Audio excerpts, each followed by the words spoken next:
Và sự đây bom bồn ngọc đại là chủ chấtศึกษา ភាសាអង់គ្លេសឥឡូវនេះមកតាមដានជាមួយខ្ញុំនៅ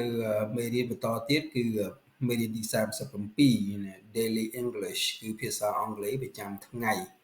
ចឹងថ្ងៃនេះយើងសិក្សាអំពី clear មួយគេនិយាយថា hang in there តើ hang in there ហ្នឹងមានន័យថាយ៉ាងម៉េច hang នេះយើងបកមកថាព្យួរ in នេះខាងក្នុង there ហ្នឹងមានន័យថាទីនោះជាងអត្ថន័យនៃការប្រើប្រាស់ត្រឹមត្រូវរបស់វាតាមដានជាមួយខ្ញុំទាំងអស់គ្នាបាទ hang in there មានន័យថា to tell someone not to give up despite difficulties ជាងពាក្យថា to tell someone នេះមានន័យថាប្រាប់នរណាម្នាក់ not to give up កុំឲ្យបោះបង់ចោល give up នេះបោះបង់បងប្អូនណាកុំឲ្យបោះបង់ចោល despite difficulties ទោះបីជាណា despite មានថាទោះបីជាលំបាកយ៉ាងណាក៏ដោយ difficulty នេះបងប្អូនចាហៅ difficulties ឬក៏ difficulties មានន័យថាភាពលំបាកការលំបាកលំបិនអញ្ចឹងអត្ថន័យនៃពាក្យថា hang in there នេះមានន័យថាទោះបីជាលំបាកយ៉ាងណាក៏ដោយហ្នឹងកុំឲ្យយើងបោះបង់ចោលណាអត្ថន័យវាគឺមានន័យថាអញ្ចឹងបងប្អូនណាអត្ថន័យវាគឺអញ្ចឹងឯង Okay example ឧទាហរណ៍ work can get tough in the middle of a semester but hang in there and it be okay ចឹងថា work can get tough in the middle of a semester tough នេះមានន័យថាលំបាកបងប្អូនណា tough ដូចពាក្យ difficult អញ្ចឹងលំបាកតឹងតែងហ្នឹងគេប្រើពាក្យ tough ហ្នឹងអញ្ចឹងវាថាការងារគឺវាលំបាកណាស់ in the middle of a semester នៅពេលពាក់កណ្ដាលនៃឆមាស in the middle of នេះមានន័យថាពាក់កណ្ដាលបងប្អូនណា in the middle of ពាក់កណ្ដាល a semester នេះមានន័យថាឆមាស6ខែបងប្អូនណា but ប៉ុន្តែ hang in there ឃើញទេ hang in there មានន័យថាប៉ុន្តែកុំបោះបង់ចោលហើយអត្ថន័យវាពលមានន័យថាប៉ុន្តែកុំបោះបង់ចោល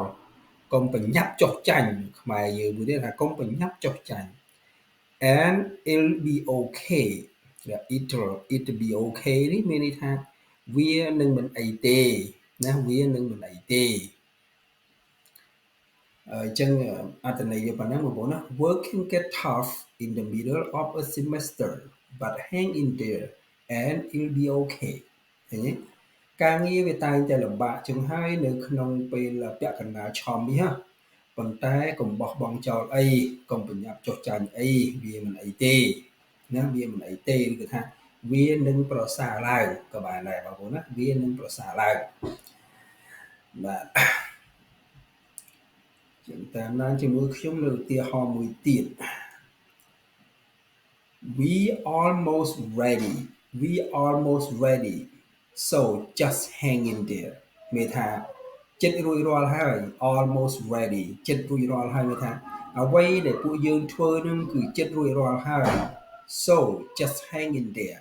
ដូច្នេះហើយកុំប្រញាប់បោះបង់អីណាដូច្នេះហើយកុំប្រញាប់បោះបង់អីឬមួយទៀតយើងអាចប្រែថាដូច្នេះហើយខំបន្តទៀតឃើញទេពាក្យ hang in there នេះយើងអាចប្រែថាខំបន្តទៀតក៏បានដែរអត្ថន័យរបស់វាណាបងប្អូនណាដូច្នេះហើយខំបន្តទៀតដូច្នេះហើយខំបន្តទៀតចឹង we almost ready so just hang in there ឃើញទេចឹងវាថាការងារអ្វីដែលយើងធ្វើនឹងចិត្តរួចរាល់ហើយដូច្នេះយើងខំប្រឹងបន្តទៀតទៅឬក៏កុំបោះបង់អីណាកុំបោះបង់អីអត្ថន័យវាណាបាទអូខេបាទ last one ខ្ញុំឲ្យឧទាហរណ៍ចុងក្រោយគេ hang in there I am sure things will work out in the end វាថាកុំបោះបង់ចោលធ្វើអ្វីខ្ញុំប្រកាសណាស់ថា I am sure ខ្ញុំប្រកាសណាស់ថា things will work out in the end រឿងគ្រប់បែបយ៉ាងនៅទីបញ្ចប់អាចនឹងដំណើរការទៅធម្មតាឬក៏ល្អប្រសើរ work out នេះមានន័យថាដំណើរការទៅបានល្អដំណើរការទៅតាមធម្មតាណាឬក៏ថាវាអត់អីទេឃើញទេវាអត់អីទេ